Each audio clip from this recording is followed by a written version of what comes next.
and you're listening to Sunrise FM with me, Jason Hawkins. Looking at weather today, we've got clear skies and a light breeze with the temperatures reaching 24 to 28 degrees. Perfect weather for a walk, a coffee outside, or just enjoying the sunshine. Now on to some local news. At 8 p.m. last night, a cat named Blanket went missing from Ash Road. Thankfully, a few hours later of searching, Blanket was found, safe and sound, around 1 a.m. Much of a relief to their owner. A happy ending for that little adventure.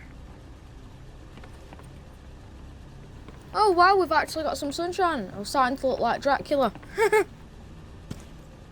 Alright, let's get some shoes in and go out for a bit.